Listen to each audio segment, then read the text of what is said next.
Welcome everybody to Catfish Weekly, sponsored by Whiskerware Apparel, along with Chuck Davison and Doc Lang. I'm Lyle Stokes, and we have got a good one lined up for you tonight. We have Carl Morris with us, and we're going to get to Carl and the Big Cat Bait Company here in just a minute. Chuck, are you fighting the heat down in Alabama tonight? Oh yeah, it's cooled off a little bit. It's about in the mid-90s now, but you know, the past few weeks has just been unbearable. So, you know, low and mid-90s is kind of you know, cool after you get climatized. I'm sure that's correct, man. We haven't.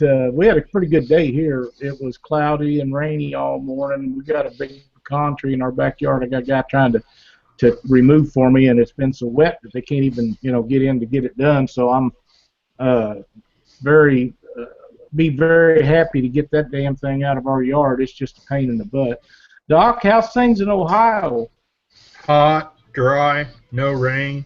It's I spent the day on water. Yeah, can't beat a deal like that. No, I was up on Indian Lake. I've got a tournament this weekend with my grandkids, so I went up there to pre-fish, see if I could find some fish. Daggone water temperature is 92.1 degrees. So on this lake. Wow. Yeah, that's Indian Lake up near Bell Fountain, Ohio. So it was hot. I left a Bimmy top. Yeah, I left a Bimmy top at home, and that is not the thing to do. Oh man, it was warm up there. So, you told us that before the show, and I'm thinking that probably will never happen again. No, my arms are still on fire. Don't you take any sunblock? Yeah, but I mean, that sun was just, there was no wind. Yeah. It was dead calm. So, you know, I think I told you guys. I have a guy that I've been talking to for years online, and Mark Davis does Big Water Adventures offshore show on the Outdoor Channel. And Mark has agreed to come on the show when he gets in. He's going to be in on a Monday night. And it's good to have somebody like that. And he's catfished his whole life until he got involved with this offshore stuff. But the reason that we want to have him on here is because he has had skin cancer caused from sun damage. And he is very informative about stuff like that. And I just think that'll be a good presentation to let everybody know what's going on with that and get the word out to prevent as many people from having issues with that as we can. Because if you fish, you're going to be in the sun. You know, it's kind of like sooner or later you're going to be in the rain, and you know, that's just how it works. But the sun does so much damage, and people don't take care of themselves. I think they do a little better now than they used to in the old days. But still, if he can pass on some tips and hints and stuff to us, because like I say, he's been through all the things, and he goes and has himself checked all the time. So I just think it'd make us for a good show. Carl Morris, how are you doing tonight, sir? Not too bad, Lyle. How about yourself? Oh, we're going to make it, I think. We're going to make it. How's business? Business is good. Good time of year for selling some skipjack, that's for sure. You know, I've noticed that you guys are really doing good with the skipjack bait, and let's face it, that's probably the #1 bait that people go after year after year after year to catch fish, and it's not the only thing that catches fish, and sometimes some other stuff maybe work a little better, but it's something that seems like always produces. It does. It's one of the favorite baits out there on the market, but as you said, it doesn't catch everything all the time. You know, we also do shad, because shad is a big thing in the spring, at least up in Ohio. I'm sure Doc can tell you about that a little bit. You know, shad on the Ohio River earlier in the year usually outproduces skipjack, at least in my mind anyways. Yep, I agree with you there. It does here too. You know, when the water's cold, I take it just in case I don't have any bait, but usually I'm going for fresh shad. Just seems to work better. Yes, sir. Yes, sir. We agree. We've already started getting stuff in the chat box. Carl, Jerry Dillard wants to know if you can ship to Texas. We do not mail ship bait. The big reason we don't mail ship bait is just the fact that we've had issues with it.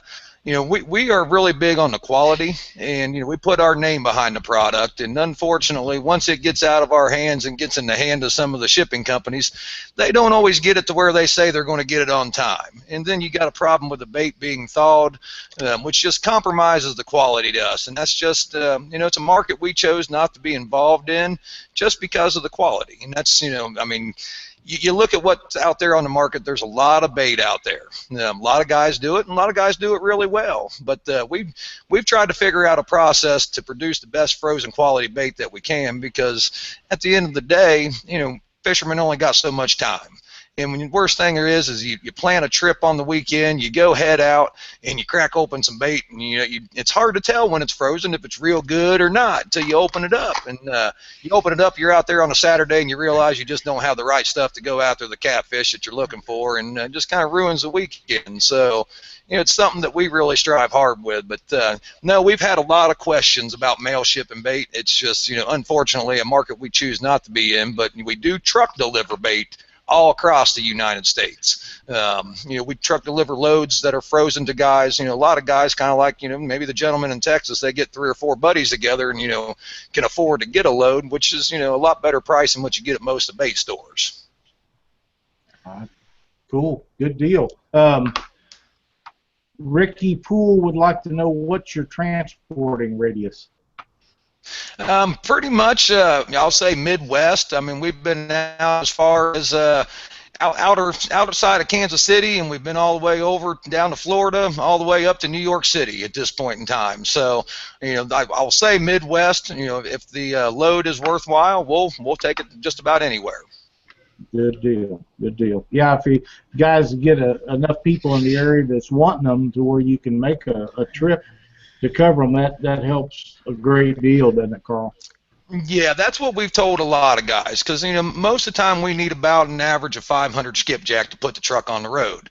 Well, most individual fishermen, me myself, I go through 500 in a year, so it's not a big deal. But the amount of fishing that I do, but the average angler, doesn't go through that much. They go through 100, 150 throughout the course of a season. So what we've been able to do in a lot of the markets, we'll get calls from 3 or 4 different guys. We'll package those guys together to be able to make a load to them. Or sometimes they do it themselves and they just get their friends and buddies and call and make an order.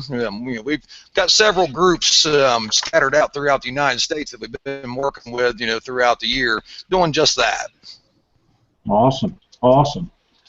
That sounds good. Cliff Miller says that some guys just received an order a few weeks ago, and he could say the operation is top notch and the bait was great. Well, I have to agree because I have some of it, and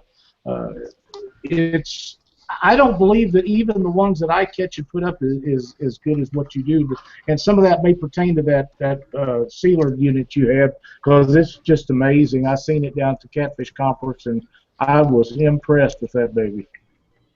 I tell you, that's, there's a lot that goes into it. First you got to care for the bait properly when you catch it. That's where I'd say, 95% of the things go wrong is, it's how it's handled when it's caught. We've got a process we've been working on for a while that we think works pretty good, and it's got some pretty good results this year, and we've got a lot of good feedback from guys, and the way the guys handle the bait. And then of course, like you said, that chamber sealer is a big unit, a big part of the process. We figured out, I won't tell you all the tricks, but we figured out a couple little tricks, to doing this year that's it really made the bait. I had a gentleman this morning I was talking to. It was kind of funny. He got some bait on Saturday and went out and fished with it. He said, if I'd unthawed that in warm water, I was afraid it was going to swim away. He was so pleased with the quality of it. And it's that chamber sealer, like you said, you saw it down there at the Catfish Conference. That thing is, it's worth every dollar that we spend on it, probably and more. And it's the quality product that it puts out. And so far, not many people have been able to match, that quality. I'm sure somebody will figure it out, but, we've got a couple little tricks, like I said, in handling the bait that's helped out a lot. And then, it's just getting it frozen timely. You know, a lot of guys leave that bait set out too long during the day. We try to run it in loads. So the guys will do, you know, some fishing in the morning. We get that bait packed up, you know, 10 o'clock, 11 o'clock in the morning. It's in a blast freezer frozen by lunchtime. You know, and that's one big key to success is just, you know, keep that bait out of the water too long, and it starts deteriorating on you. So, you know, just the little things like that make a huge difference in getting it packaged, getting it frozen, and then how you handle it and transport it and things of that nature.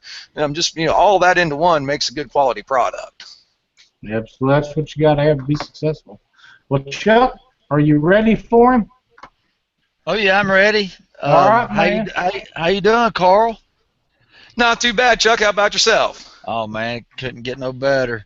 It's burning up down there in Alabama, huh? Oh yeah, man, it's a scorcher. You know, I was all about moving down here. You know, staying down here. And you know, I think I could have handled getting a little bit further north. Don't come as far north as me and Doc, then you got to deal with the snow. No. I mean, you know, probably around the Tennessee River be far enough for me. That'd be a good there start. You go.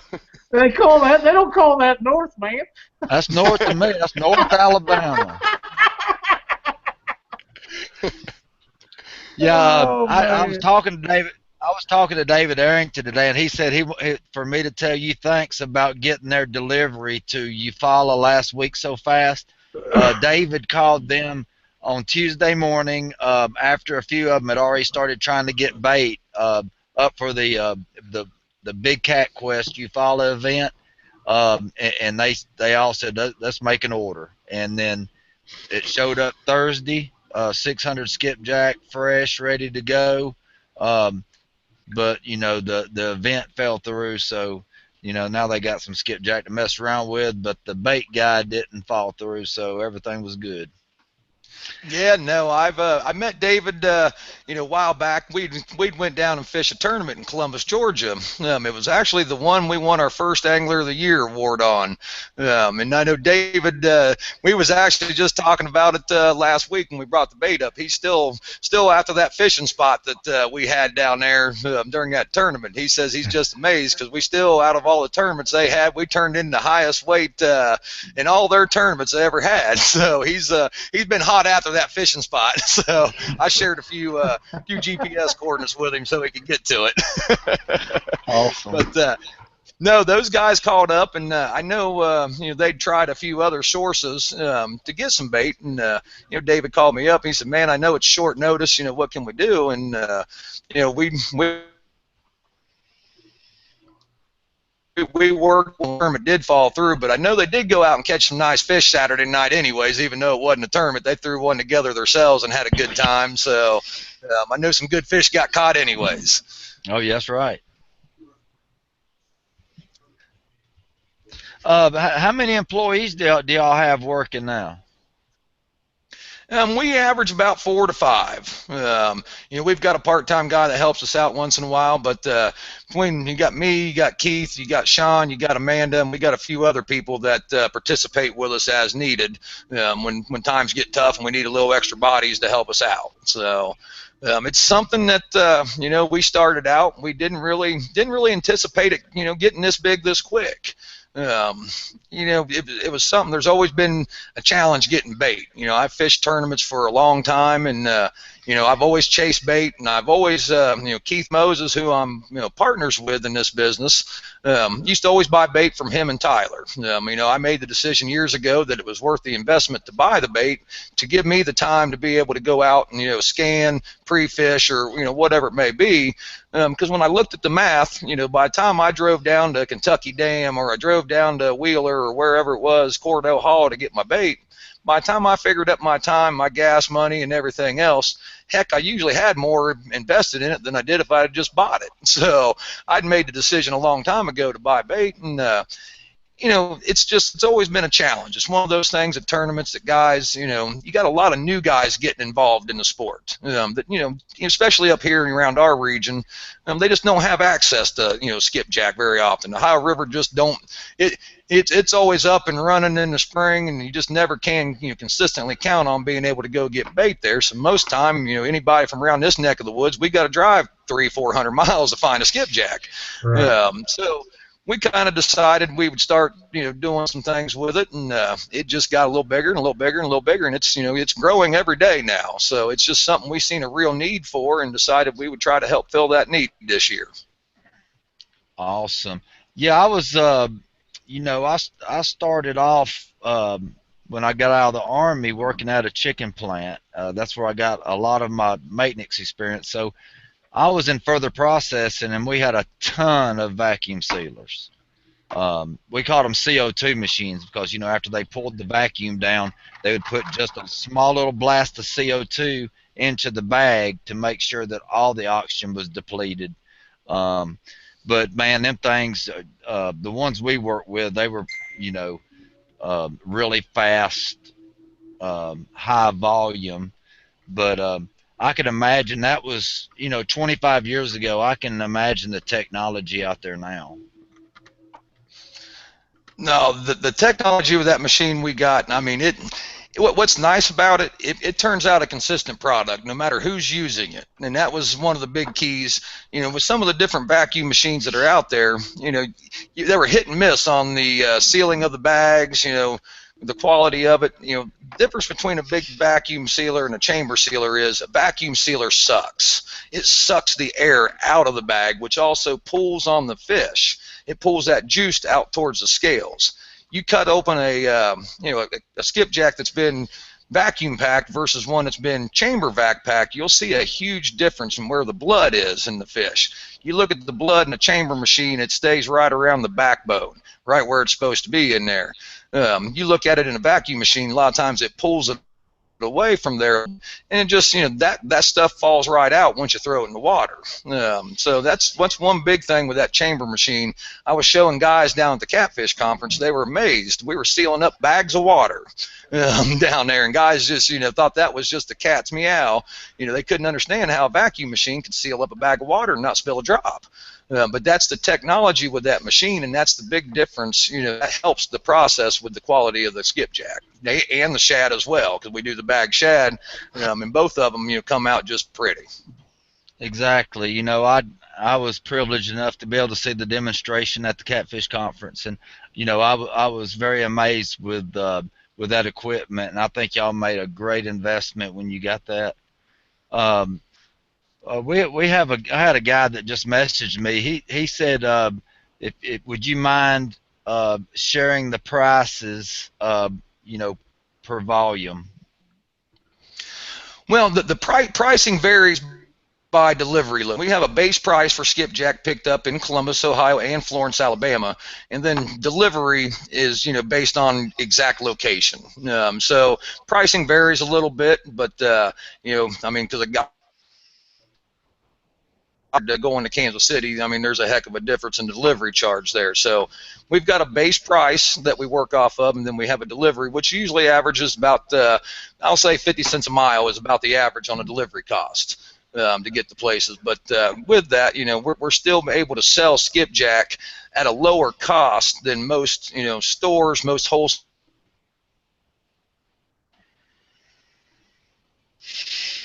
places people can afford. Up here in Ohio, they're charging anywhere from $6.99 to $8.99 a pound for a skipjack, and that's just insane.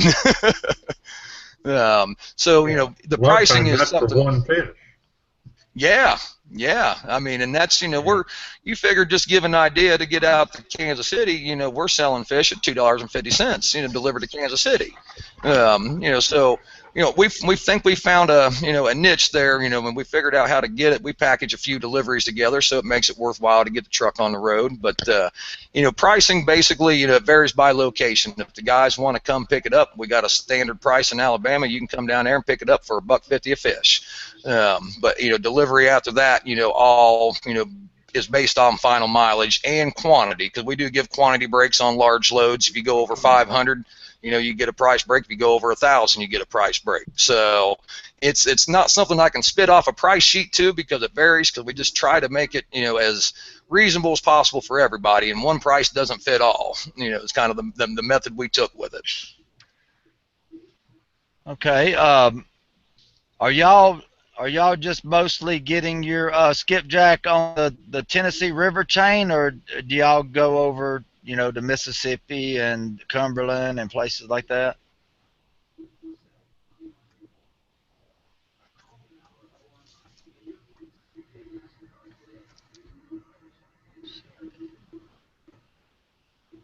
Is he there? Did we lose him? There you are. You're back now. I lost your question there. Sounds like you asked where all do we fish at? Yeah, where all y'all fishing for the skipjack at? Well, we try to spread that out a little bit. One reason for that is we don't want to hit one area and just keep going there and catching bait. We catch bait in probably about 10 different locations. That's spread around from Tennessee River, Cumberland River, Ohio River. We kind of work them all a little bit, but we try not to take too much from one area. And then just things like fishing the spawn. Skipjack are really easy to catch during spawn. But, if you go down there and you catch all the skipjack during spawn, they're not laying eggs and they're not reproducing, skipjack for next year. So, we try to be responsible with what we're doing and not abuse the resource. So, we keep numbers, from every location that we go to. So, we know we pulled 800 from this one, 900 from this one, or whatever it may be. We track all that down to the fish. The guys get in. We keep solid records on everything, so we can see, exactly where we've been pulling from, and anybody ever asked us, we've got all that nailed down. But the reason is we just want to spread it around a little bit and not pull out of it. It'd be easy to go down to Wilson Dam every day and just pull skipjack. Everybody does that. Sooner or later, there won't be no skipjack there for everyone. Great, man. I'm glad y'all are being very conservation minded about this, because I've heard from, DNR guys and stuff about the lifespan. They got short lifespan, so it would really be hard to, deplete an area totally, because they would come back within a year or two pretty fast. But, just being conservative where other guys can come out and get their shares and stuff, because I've been to places that's been fished heavy, and I was still catching skipjack, but I could tell a big difference when the fishing pressure was very heavy.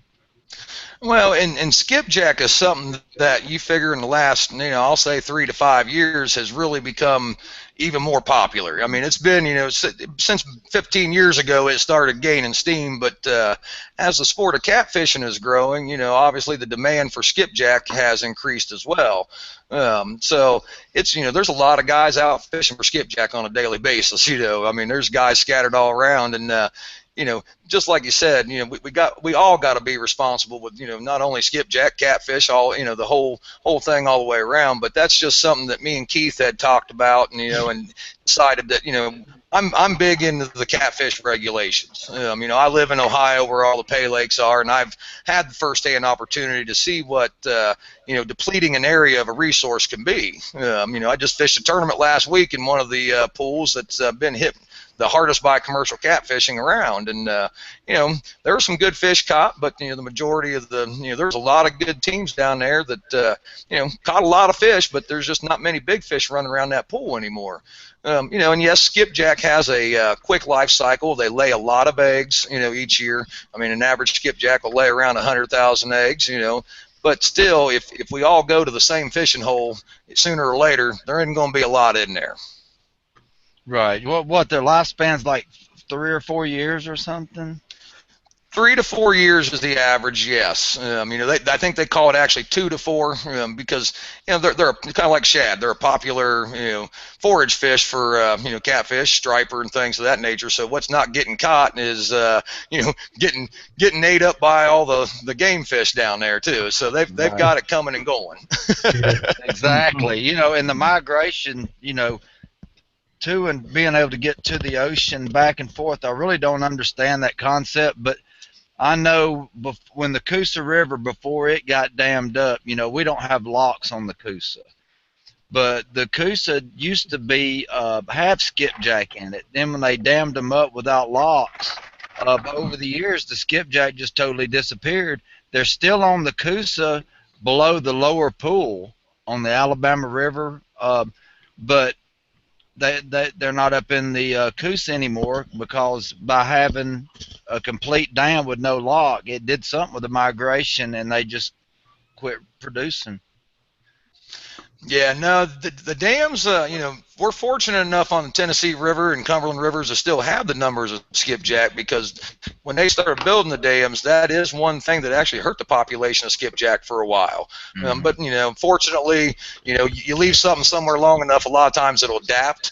You know, it's similar, I think, on the Ohio River. I mean, there's just never been, you know, never been a lot, but there's always been a good amount. But you know, to me, they don't reproduce on the Ohio River like they do on the Cumberland River or like they do on the Tennessee River. You know, to tell you that reason, I don't know that exact reason why, but you know, that's my opinion, anyways. Yeah, that you see, but by having, you know, somebody, I've been in the locks before, you know, with my 2D imaging on, and I don't know if it's skipjack that's under me or whatever, but I've seen lots of fish in those locks. And actually, when you get up like below Wilson Dam on Pickwick into the blowhole, the way that water comes rushing out of there, you know, blowing your boat up on the rocks if you wasn't ready.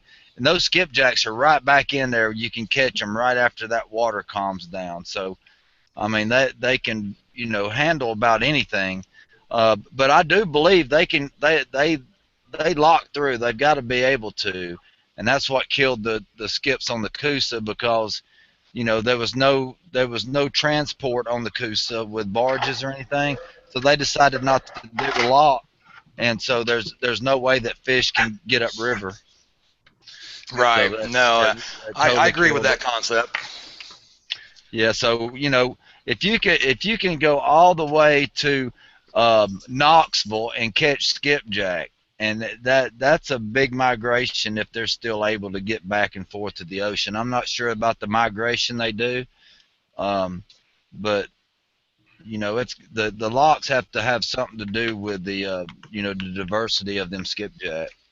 Oh, I'm sure they do. It's something that you know, I wasn't as interested in knowing all that information until about a year and a half ago. But I've been educating myself more and more, you know, on the habits of a skipjack, on the lifespan, the life cycle, you know, how it works. You know, getting involved in this business, you know, was something, like I said, you know, we didn't anticipate it going, you know, this fast, but you know, we're enjoying the ride, we're having a good time with it, and I'm learning a lot, educating myself. You know, they always say an old dog can't learn new tricks, but you know, I'm in my mid-40s now, and I'm still learning a lot.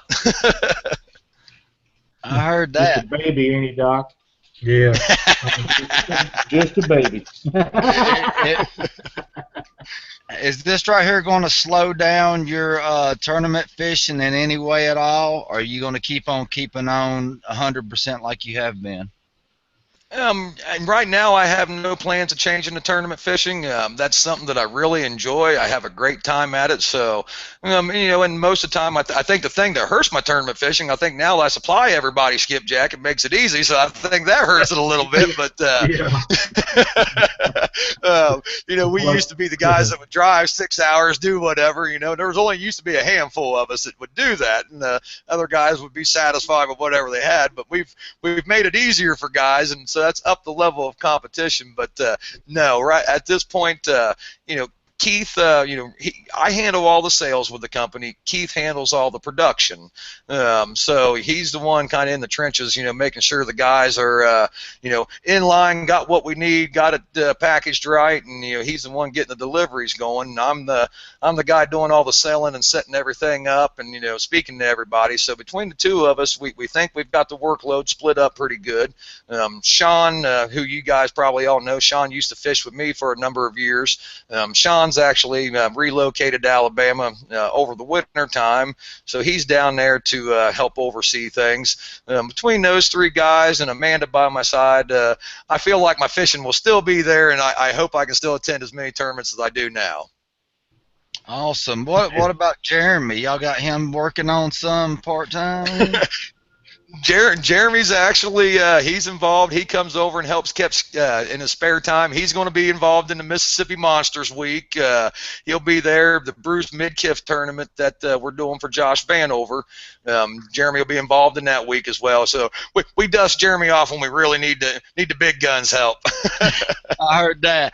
Well, it's been great picking your brain. I wish I could pick it about some of them monster catfish, but we're on a different topic tonight. So I'm going to pass you on to the other guys and let them get at it, man. It's been great talking to you.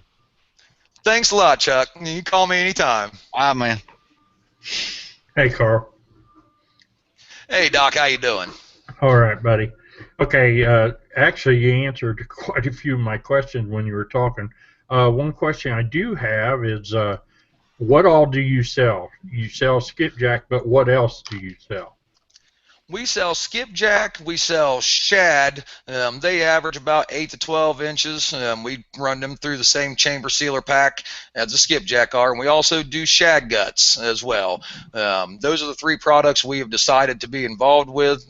Just three of the biggest catfish, products. Right. A lot of guys forget about channel cats, but shad guts is a, awesome channel cat bait for guys who haven't used it. I use it myself a lot, up here in, Columbus, where I'm from. I grew up catching channel cat. That's about all I fished for when I was younger. So, when I got turned on to shad guts, I was a believer. I used to use chicken liver and all the things like that, but you can't go wrong with a jar of shad guts. It stays on your hook 100 times better than any chicken liver. The scent that it puts out, we'll go out, and for us to catch 30 or 40 channel cat, a couple hours is nothing with a jar of shad guts. Yeah. So, you answered all the questions that I had. I had a whole list right here, and boy, you were just popping them right off. So, must have read my mind.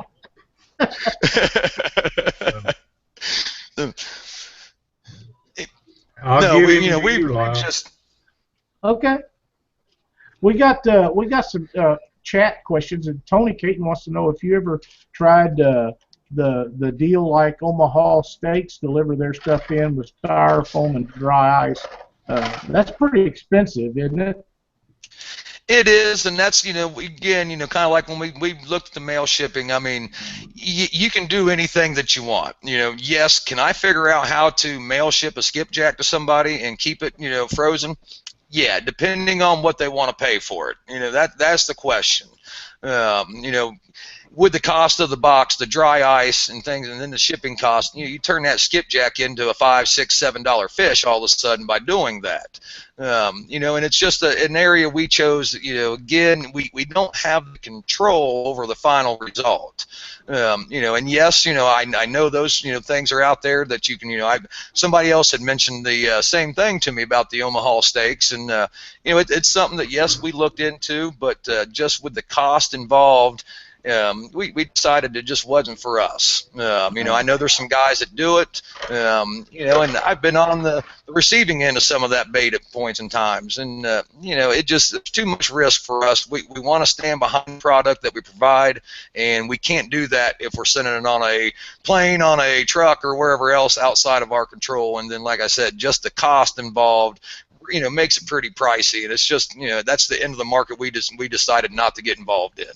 That makes sense to me. Just as a side note here, there's some guys talking in chat, and Bill Reno's out in Arizona. He said their tournament last weekend, 117 degrees. So I guess all our bitching is worthless compared to what he's dealing with. Lost you, Lyle. I say Bill Reno said it was 100. They had a tournament in Arizona last weekend. It was 117 degrees. Hey, honey.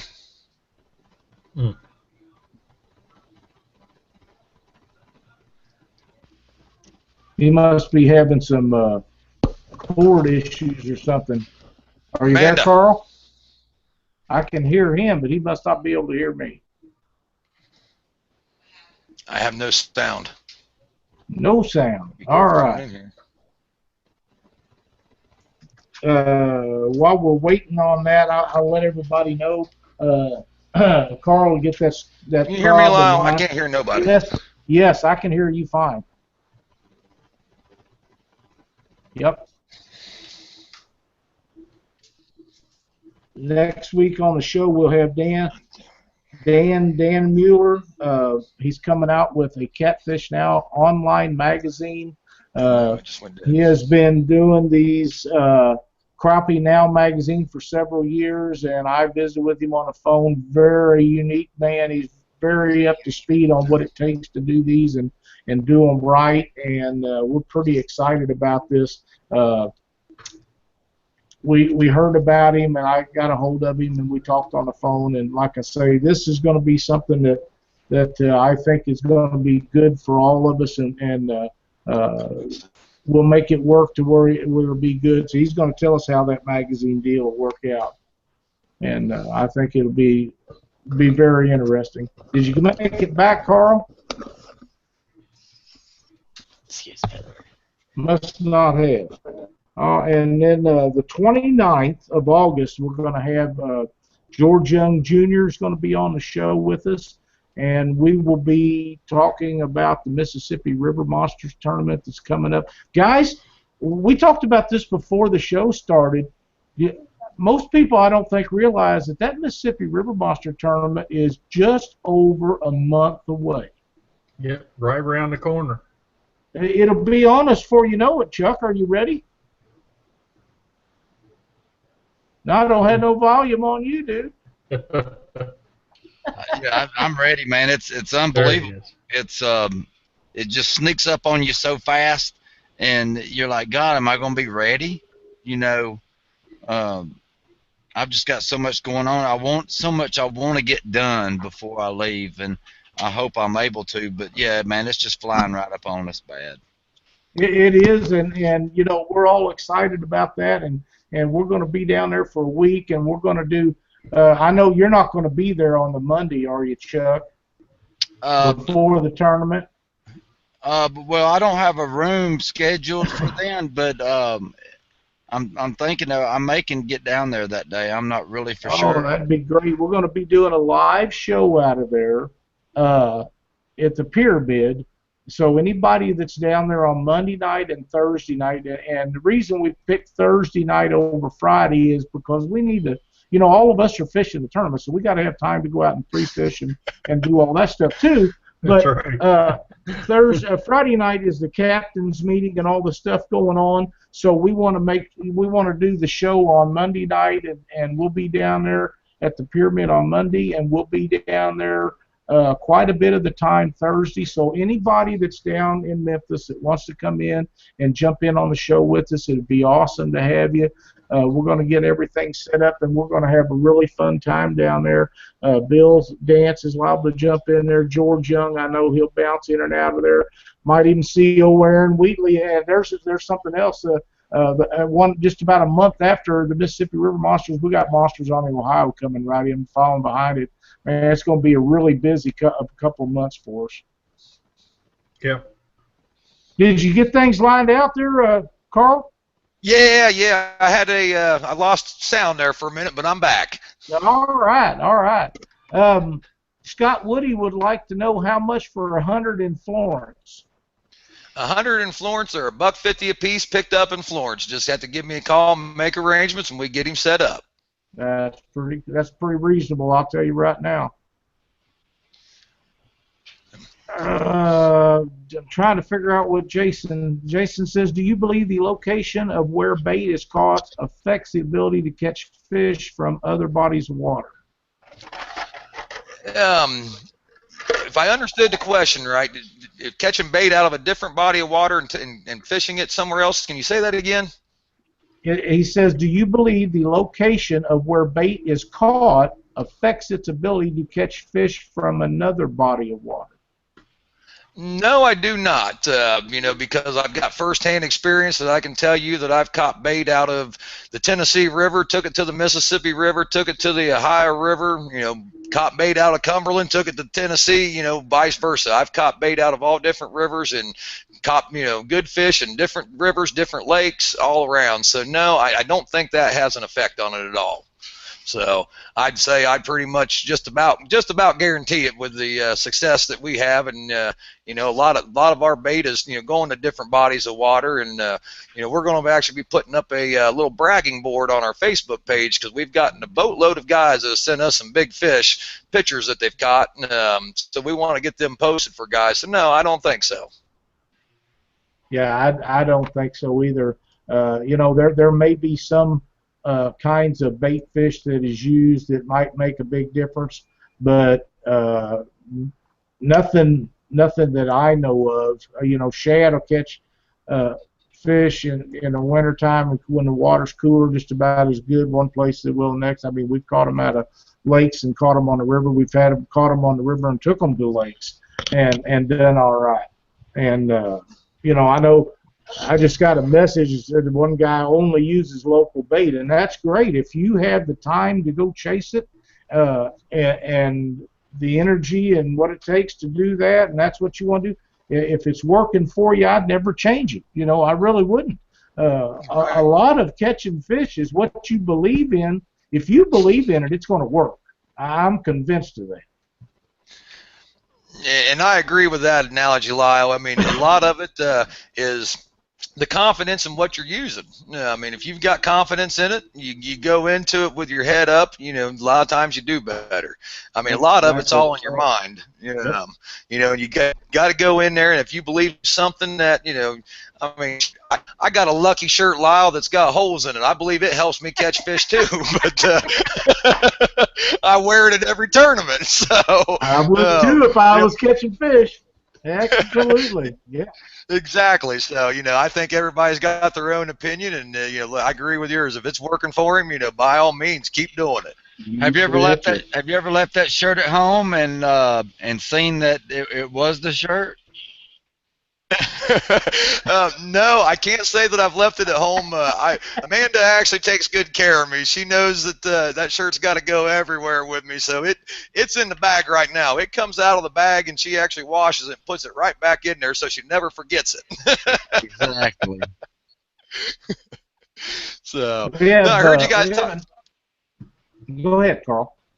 I heard you guys talking about the Mississippi Monsters when I joined back in. It sounds like you guys are going to be down there doing some shows. We're going to do two. It'd be great to have you and some of your guys that work for you, or you and Amanda, or however, who all's going to be there, stop in and visit with us. That'd be awesome to have you guys on the show with us down there live. Well, good, Neil. We'll definitely try to do that. We'll be set up down there at the Bass Pro Pyramid ourselves Wednesday through Friday. We're going to have a location there. George is getting everybody set up in, so we'll have a booth for guys that come pick up bait, you know, at the Bass Pro Pyramid. So we'll be running around down there with you, so maybe Thursday night we can catch up with you. That'd be great. You know, we'll get down and find out how everything's going. Maybe that we can corner you up and you give us some coordinates on where the fish are at. And, we need all the help we can get. Yeah, boy, we do. That's a fact.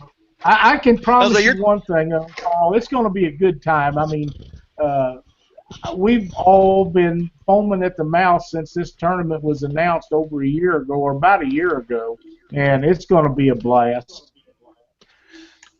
It is. It's one we're looking forward to, not only, you know, for Big Cat Bait, but myself and Keith are fishing it, you know, down there. So we're looking forward to getting down there. We're going to meet a whole bunch of new people, you know, through the bait business. We've made a lot of new contacts, you know, especially once we made the announcement we was going to be doing some bait sales down there. You know, we've managed to talk to probably about half the tournament field now, getting guys set up for bait. You know, so we're looking forward to it. I love fishing the Mississippi River myself. I've had some real good times. I've had some real bad times on her, though. She can be real mean to you on certain days. She can. That's right. You always respect her. That's the big thing. A lot of these guys have been talking to me about, well, you know, I've never fished down there. What do I do? And I tell them, first thing you got to do is respect that river. So if you don't respect it, right. you don't respect it. So I've been fishing that river since I was a kid, and if you don't have any respect for her, she'll bite you. And if you do have, you'll get along just fine. Yeah, I agree. And don't play chicken with the barges, because you're going to lose. You're going to lose. That's a fact. Yeah, Yeah. no, get out of their way, stay out of their way, and you'll be all right. So, when they blow that horn, they're not just doing it for craps and giggles. They're doing it for a reason. And if they blow that horn, you best be having your stuff pulled up and be getting on out the way. Or leave it down and just take off. I was telling a lot of guys they need to make sure they have a radio with them. A lot of these guys that fish lakes, don't carry radios out there. I told them, they need to make sure they get a radio out there so they can keep up with communication. I know I talk back and forth with the barges once in a while. They'll be out there working. We're fishing by the grain bin or something. They'll just, they're nice enough to tell us what's getting ready to go on. So, just stay out of their way and work with them, and everything will be all right. That's exactly right. Now, there is an app. I don't know how many people know about it. Calvin Myers put it on line here the other day, and it's an app. And if I find it here, it's called Find Fish. And you can download that on your phone and punch in it'll come up as a map of the United States, and you just keep enlarging it until you get the area you're in, and it'll show you every barge on that section of water, how far they are, if they're locked, if they're waiting at dams to lock through, whatever the case may be. It goes so far as if you touch on that boat image, it'll tell you the name of those barges. It's an amazing app. I'm not real big on using phone stuff.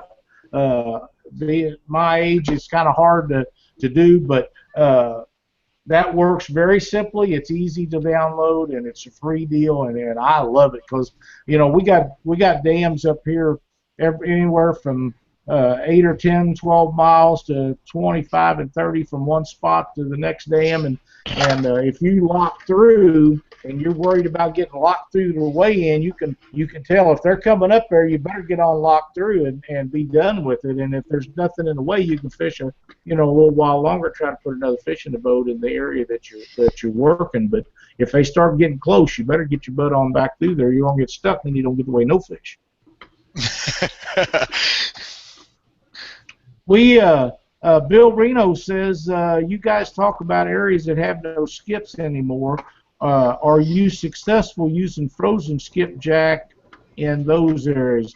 Well, before I let Carl answer that question, I'm going to tell you right now that I've had fresh skipjack, and to be honest, I can't see a whole. Now, I know there's got to be some difference between fresh caught and frozen, but very little. If skipjack is taken care of and preserved correctly, I catch just about as many on frozen as I do on the other stuff. And I agree. He means are you successful using skipjack on bodies of water that used to have skipjack, but they no longer have skipjack? Like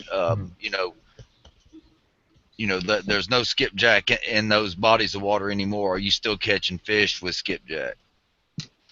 That's hard to say because where I'm at, there's places that in part of the year that you don't ever see or find a skipjack. In other parts, there'd be a few in the winter or something like that. But we can catch on the Mississippi and Missouri. I can catch as many fish on skipjack just about year round as anything else. Yeah, on the Coosa River, if I'm anchored down and I got a nice spread throwed out with a skipjack laying on the bottom, really don't do too well. But if that skipjack is being vertical drifted or dragged, it seems like it does draw a great reaction bite from larger trophy catfish. There's something about it that they can't turn down, and I've really caught some really nice fish on skipjack, but they really prefer the carps, the suckers, and the other bait that's that lives in the water that you're fishing. What's your take on that, Carl? I think that any given bait on any given day can do well. Give you an idea. We went out and we fished the Delaware River. It was a Cabela's tournament early this year. We went out there, not knowing what kind of bait was out there. We heard anything from mackerel to this to that.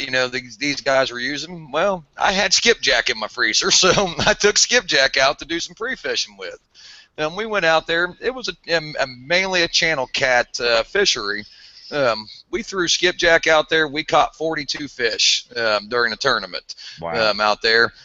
Pulled into weigh-in, and guys are, all over us. What are you using? And I said, we use skipjack. And they kind of looked at me like I was crazy and said, whoa, what's that? And we showed them what it was, and they're like, wow, we've never even heard of it out here. And I said, well, I would assume there's got to be some skipjack running around out there. I mean, it's, skipjack started as a saltwater fish, so I'm assuming there's some there. They said they've never ever caught one, but we went out there and we took second place in the tournament on frozen skipjack in an area that nobody fishes it. I use skipjack around here on the local lakes where I know there's no skipjack, in there. Local lakes, Mosquito Lake, Alum Creek, and I catch the dog out of some channel cats with them. So I can't tell you that I know all the areas that there's no skipjack, but I think my opinion would be if there was there before, then you'll probably do just fine with it. So yeah, if it's bloody, they're going to hit it. I know this weekend that's what I'll be using when I'm fishing with my grandkids. I'll have skipjack. Hopefully I'll have shad, but the skipjack, if it you cut it up, that if it bleeds, they're going to hit it. Yep. Okay. So you're going to be down there. What days did you say you was going to be at the Mississippi River Monsters? Right now, we've got deliveries scheduled Wednesday, Thursday, and Friday. We'll be over at the Bass Pro Pyramid from 5 to 8 p.m. each night. Plan is to have the fish arrive there about 4:30 and give anglers about 3 hours to be able to cycle through, get their bait in the evening, so we don't mess up anybody's fishing day. But that's the plan as of now, and we've got a few guys coming down and actually meeting us over the weekend. That's coming in early. We may actually add another day. We've had quite a few guys, with it being Labor Day weekend, planning on spending the whole week down there and looking for a Monday or a Tuesday delivery. And if we get enough interest, we'll do that as well. A lot of guys are wanting some frozen bait, to go pre-fish with during the week. So we'll do everything we can to help them out. Okay, so there was a rumor that you wasn't taking any more orders. That's not true then? Right now, the rumor is somewhat true. We are booked on Friday fresh bait. We are booked on Thursday fresh bait. We still have room for fresh bait to be caught on Wednesday, and we have plenty of room for frozen bait to be delivered. But we're trying to be responsible, book a number that we think we can reasonably provide to guys, which we're looking at about a fairly big order at this point in time to take care of everybody. So we're trying to be responsible and do everything we can for guys. So, but That's frozen great. bait, they can still order all the frozen bait that they want. But like I said, Thursday and Friday fresh bait right now we are sold out unless somebody cancels, and then there's a waiting list on those days already where guys have put in their names. Well, if somebody cancels, can I get Friday? Can I get Thursday? So we've got quite the intricate little order system built here to try to track all this. Well, now if Chuck's name is at the top of that list of people canceling, don't let him call you up and say, I canceled my order, so he can get it. I won't let him do that. I won't let him do that. If Chuck wanted them, I'd give them to him. He wouldn't have to do that, but I just thought you'd get a bang out of that. We're actually really excited about this whole tournament and getting down there and being with you guys. And I forgot the guy, and I know you went through all the names of people, but I forgot the gentleman that we picked the bait up from down in St. Louis that day. That was Sean. Sean. So. Now, I want to tell you, and I did tell you, I called you and told you, but that guy was as helpful and friendly and nice to do business with as anybody I ever been around. And I know that everybody that's affiliated with that business is going to be the same way, but he went out of his way to help us and get those baits out of there. And we had ordered a certain amount, and he said that Ryan Casey was wanting more. And I said, well, I'll tell you what, I don't have the way to keep that many frozen till I get home, so you just let Ryan have them. He says that's not a problem. He said anybody that didn't want theirs, he'd take them. So he went out his way to make things work out for us. No, Sean's a good guy. I mean, everybody knows Sean has been around the tournaments. Sean is he's a happy Yeah. guy. He's always got a smile on his face, and he likes to joke, likes to play, but keeps things interesting. And as you've called, I've got a number of people that have called and had the same sentiments about Sean. I can't say enough about the job he's doing because he represents us out there on the road, taking care of people. He's going to people's houses. He's going to these businesses, and he's a lot of times I get to talk to these people on the phone and I don't get to meet them. Sean's a true representation of our company, and that's what we told him, and he's taken that to heart, and he does a great job with it. So I can't thank him enough for what he does. Oh, absolutely. We was down there and waiting. Of course, we left early to make sure we could find the place we were supposed to meet him at, and he had some trouble, had a blowout, and had to get a tire fixed on the way to us. And he called us up and said, "Hey, I'm getting a tire fixed. I had a blowout, and it's going to be such and such time before I get there." And most people would just leave you hanging, wouldn't tell you, but he, like I say, everything affiliated with him was just absolutely to the T of the way it should have been. I was very happy with every deal and part of the deal that we had to do. So, Carl, you need to one thing, you need to tell everybody how they can get in touch with you guys and let you know if they need bait for this tournament and any other time. And then if you or Amanda, share that information on Catfish Weekly Facebook page so people can get it and find out how to get a hold of you. That way we'll know, because there's a lot of guys that know about you, but maybe they do and maybe they don't know how to get a hold of you. Just make it easier, maybe to help you and help them, and everybody be happy. Well, everybody reach us at Facebook, of course. We got a Facebook page, Big Cat Bait. A lot of guys utilize that to leave messages and ask questions.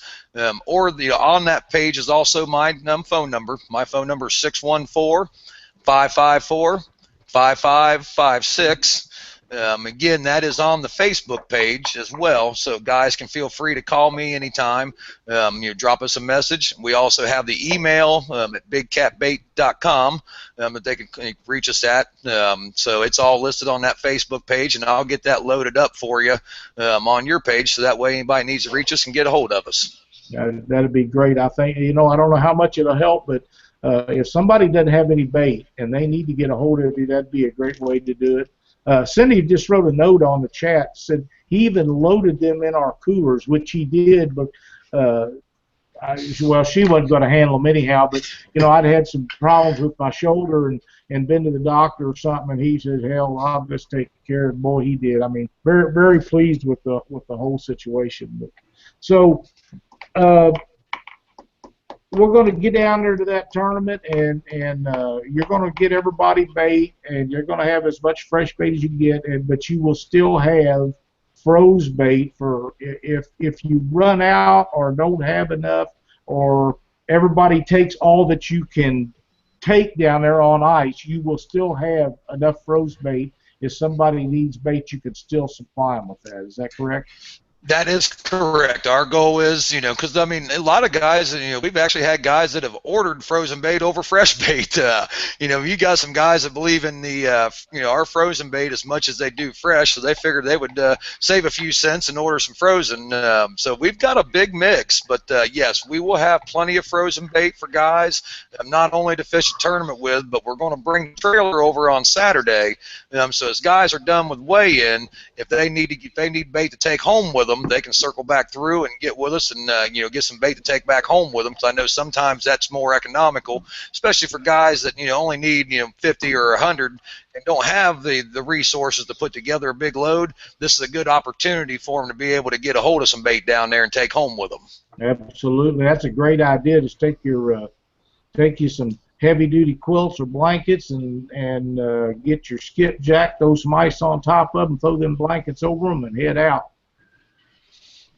So, yeah, we're going to have that set up on Saturday, guys. Like I said, that way they don't need to buy it during the week, try to hold it in a freezer in their truck, figure out how to keep it plugged in. We want everybody to enjoy themselves down here at this tournament, relax, have a good time. We're going to take care of the bait, let them focus on fishing, and hopefully have a great week down there. Sounds like a lot of fun. Chuck, you or Doc have anything else for Carl this evening? No, I'm good. Me too. All right. Carl, we can't thank you enough for taking your time out to spend it with us this evening.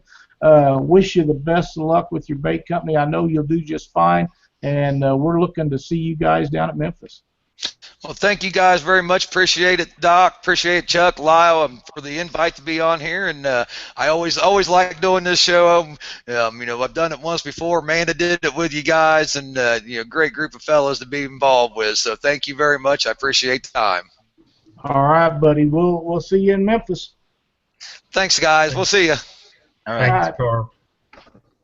Man, that's a great deal they got going on down there, and you can't ask for a better bunch of people to deal with. Carl and that whole crew is just outstanding. I'm very, very thrilled with everything they got going. Chuck, what have you got else to visit about tonight? Not much. The next thing I'm focused on is the Mississippi River monsters. I just got to make sure I have enough time to prepare for it. And that's going to be the hard, if I cannot wait to the last minute to start getting things ready. Now's the time to start, relining your reels if you need it and all that good stuff. So that's what I'm going to be prepared on over the next few weeks. So when I get down there to the whole hotel room in West Memphis, I won't be having to do any stuff like that. May have to, put some new leaders on here and there, but just to have a good time and be ready to fish when I get there. Yep. Sounds like a plan. Have everything snelled up.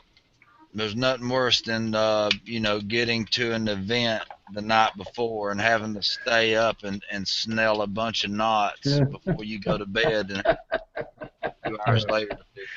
We've talked about meeting up down there and all of us getting in a boat and doing a couple of little short videos and different things. I think that's a great idea if we can make that happen, and I know we're going to try to do that. But just the three of us in the boat together is going to be a hoot. We might ought to have somebody just videotape that. Yeah. I've got something to bring up to you guys, and I don't know. I know we're all staying at the same motel down there, and I know they have outside electricity, but does anybody know how much they have? I have no idea. No, I didn't. I know when I stayed there, when I went and picked up my Sea Arc, I remember seeing the posts and all that, and I remember a lot of people keep triple adapters. They take triple adapters and then they just link them up and go from boat to boat to boat till somebody gets them all charged up. Well, the reason I ask is I know I have a generator and some other guys have generators that we could take down there. George had said that there's going to be people around that all the time to watch over everybody's stuff so nothing will happen to it. Of course, if I took my generator down there, I'm going to chain and padlock it to a pole somewhere. But if there's need for that, I guess that'd be a question we need to ask George about, see if we need to know, because mine's got several outlets on it. And them little battery chargers, they don't use a lot of amperage or anything, so no. That'd be good. Jason Malone says he stays up snelling knots because he's too excited to sleep when he gets those tournaments. I can appreciate that. Yeah. Scott Woody wrote on here that he read that Missouri is discussing catfish regulations. Do you know any details? Scott, I have been involved with these guys for several years on a several time a month basis, and I got a letter from them the other day. They're in the middle of doing a study. They claim that right now they don't believe that Missouri is needing one, but the study will not be complete until 2017 or 2018. So when I think that's the post that Brent had made, and when he gets back, I'll visit with him off his vacation. I'll visit with him about who he talked to and all the stuff, because they made some agreements with some of us that they would do some things, and now they're backing out. And maybe he's got working with the different guys that I am, but the ones I've been working with are pretty high up on the totem pole. So I'm extremely disappointed the fact that they won't get off their butt and do what they need to do, because you know, we helped them fight to get them regulations on Lake Ozark and Truman, and they beat them there. Regardless of what them clowns over in Clinton say, those regulations need to be in place on those lakes. They also need to be on every other big lake in the state, and they need to be on the Mississippi and Missouri River. And if they would put them on that Mississippi River in Missouri, the rest of the states at border will have to follow. It'll make it so much easier. If we get one of these northern states to go with that, then everybody else will get on board, and we get. And I'm telling you right now, 2 fish over 34 inches is enough for anybody, and it'll take care of all the other stuff. I mean, it'll take care of the guys that's going out there and taking 6,000 pounds a day out. It'll take care of them because 2 fish over 34 will be worth their time. Then they can go get all the Asian carp that we need gone anyhow. So Missouri needs to get on the job and make this happen. Write them, send them emails. They have to read emails before they do anything else. And the last time we started sending them emails, they begged us to quit because they get so many emails. They had to do that. They wouldn't get nothing else done all day. And that's the way it should be. Maybe they'll realize how badly that we want this, and that's what needs to take place. Doc, have you got anything for this evening? And I know you got a tip for us. Yeah, I got a result. Let me pull it up here. Cabela's was in Portsmouth, Ohio this past weekend. First place was Dan Roth and Alex Jenkins. They had 93.66 pounds. Second was Anthony Raines and Susie Vogler, 89.92 pounds. And that was their first tournament that they'd ever fished before. So that was pretty awesome. Yeah, that was pretty cool seeing them. Third place was Nick Conway and Scott Weiss, 86.86 pounds. They also had the big fish, which was a 44.46 pound blue. And fourth was Willie Smith and Nick Anderson, 86 pounds. Had 40 boats at the tournament. That's pretty good turnout for Portsmouth. I think they had 25 or 26 last year, if I remember right. That's pretty good, pretty good. So my tip for tonight, most everybody carries these, I know I carry these reel spools on board my boat in case I get spooled by a fish and I got to, you know, put more line on a reel. But one of the things that happens is if you lose this tape that holds that line in place, rather than putting a slot in here, one of the things you can do is take one of your koozies and it'll fit right down in there just like that, and it'll hold that reel, and that line will stay right in there. It won't come all unwrapped. So that's Doc's tip for the night, just using a plain old koozie to hold those reel line spools. So I'm guessing you don't have one of these. No, I don't have a koozie that big. That's a great tip, Doc, because I tell you, once those that tape gets on and off 3 or 4 times, or if it gets wet, yeah, the next thing you know, you got line all over the place and tripping and falling, and you end up cutting and losing so much of it. So that's a great tip. It grabs it, and then you can just pull that line right off of there then, and it doesn't come unraveled. So that's a great deal for tying leaders and stuff. Yeah. So that's awesome. That's really great. I don't have a whole lot going on. I do want to remind everybody that the Brunswick tournament on the Missouri River night tournament Kansas City Catfish is putting on will be this Saturday night. You need to be there early afternoon to get there and get all the specifics. And they've got a bunch of people entered in this, and some of the big dogs are going to be down there in this tournament. So if you're interested in that, get a hold of Brad Kilpatrick or some of the guys. Just type in Brunswick Wildcat Tournament. It'll pop up. It's on our website or on our Facebook page. It's on Kansas City Catfish, Clint Grizzling. A bunch of them guys have got this stuff going on, and they're going to have a really good show up there. And I know they got a bunch of rain, and above there, but I think it's only going to affect the Grand River, and that's where we're going to launch and come back in. But the Missouri should be fine, and it ought to be on fire. There ought to be some great fish caught this weekend. There's been, for the last couple of weeks, there's been some really, really good fish caught on that Missouri River, and it ought to be a blast. So we're looking forward to having a good time. Alex Nagy had a Twisted Cat Outdoor Tournament over the weekend, and they had a really good time up there. I don't have the results from that. I didn't get them wrote down, so I'm sorry, Alex. You'll have to remind me to get that stuff done. And, boys, these guys in chat's just eating us alive for some reason. We ain't been nothing but nice to them, boys. Three Stooges in a boat. which is Mo, Larry, and Curly. Hell, Doc and I'll be fighting for Curly's spot, I think. Yeah, I think so. Oh, man. Well, you know what? We're going to have a good time regardless, and I think there's going to be a lot of fish caught down there. I think a lot of people are a little bit concerned with that river, and like we was talking about before, that river requires respect, especially that far south, because the last dam is in Alton, or between Alton and St. Louis. It's a Lockview Dam. But if you're careful, there's people that fish down there every day in 16-foot John boats, but they pay attention to what they do, and they're careful. Make sure you have a life jacket. Make sure if you have an inflatable life jacket that is armed and the stuff is ready to go. That's very important. Have spare anchors, have spare everything that you got room to take with you, and plan on having a good time and catching some fish, because that's just the way it's going to be. It's going to be a lot of fun. There'll be guys anchored up all over that river. There's going to be guys drifting and bouncing all over that place. So find you a spot, get ready to go, and let's catch some fish down there. Anything else, gentlemen?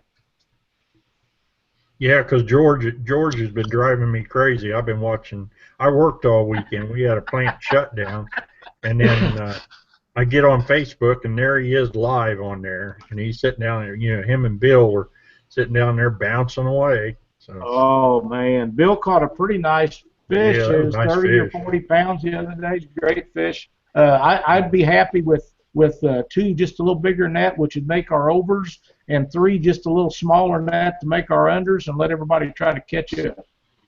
Yeah, Bill was busting George's chops pretty good there too. So he'd say, "Well, you need to get this boat back in along the bank instead of out in the middle of the river." I don't remember who he was talking to, but he was busting pretty good. So. Well, that's cool. I can't imagine how much fun it'd be to be in a boat with Bill Dance. I mean, oh man, that'd be a blast. That would be a blast. Well, I think that's going to do it for tonight, everybody. Thank you for joining us on the show, and for Chuck Davis and Doc Lang and Carl Morris Jr. I'm Lyle Stokes, and thank you guys for watching Catfish Weekly.